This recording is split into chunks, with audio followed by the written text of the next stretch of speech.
Jadi yang pasti pertama sebenarnya bila dikatakan bisnis yang ideal apa itu adalah bisnis yang sesuai dengan memang latar belakang pendidikan dan kemampuan kita. Ya. Jadi kenapa harus bisa seperti itu? Karena supaya nanti dalam hal pembelajarannya tidak terlalu lama lagi. Ya kan? Kalau misalkan kita mau punya bisnis restoran, kita tidak bisa masak, akan butuh proses belajar lagi. Ya. Dan bisnis-bisnis lainnya juga yang kita mau buka bisnis konsultan, tetapi kita latar belakang kita bukan memang konsultan yang terkait atau pendidikan yang terkait, kita akan menemui kesulitan-kesulitan yang cukup besar di awal. Ya, jadi kalau tips yang pertama pasti usahakan ketika membuka sebuah usaha baru sesuai dengan bidang atau kompetensi yang kita punya. Ya, bila tidak, apa yang kita harus lakukan? Ya, kita mencari orang-orang yang memang memiliki kompetensi yang sesuai dan kita memastikan bahwa memang orang-orang ini tetap bisa berada di perusahaan kita atau paling tidak menjadi partner dalam usaha kita. Nah, yang kedua adalah paling penting adalah kejelian dalam melihat sebuah peluang. Ya, nah ini yang merupakan kunci kedua yang paling penting bagi seorang pengusaha untuk bisa sukses dalam bisnisnya. Ya, jadi dia bisa melihat, bisa membaca kesempatan dan kemudian menyusun sebuah konsep bisnis yang berbeda, yang unik, sehingga memiliki nilai ekonomi dan daya saing yang bagus. Ya. Kenapa? Karena sekarang ini seperti kalau kita lihat di wilayah Kelapa Gading, usaha kuliner banyak sekali. Artinya apa? Kalau tidak memiliki kelebihan dari segi rasa, harus ada konsep yang unik dari segi bisnisnya itu sendiri. Ya, jadi yang kedua melihat peluang.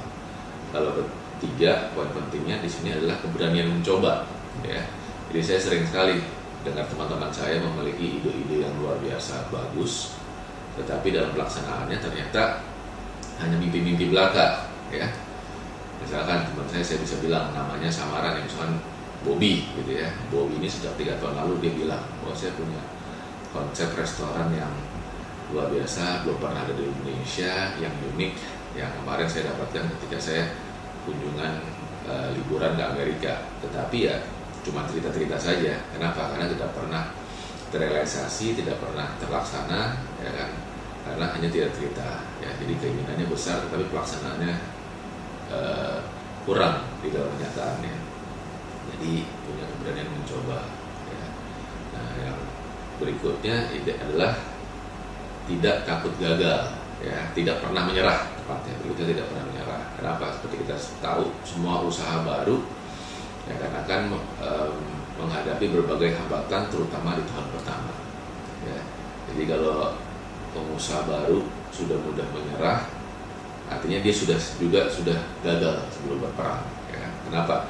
Saya lihat banyak teman-teman saya juga mencoba usaha baru, lompat dari kuadran pekerja mau coba masuk ke kuadran pengusaha, tapi sayangnya karena mentalnya masih mental tempe, belum mental baja, akhirnya menemui berbagai kendala, baru memulai bisnis 4 bulan, 5 bulan, kemudian stop.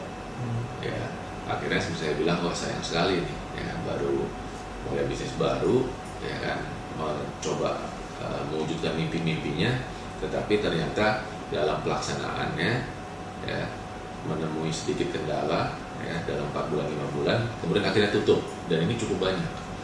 Ya, bisa dibilang 20-30% dari jumlah pengusaha pemula yang mencoba untuk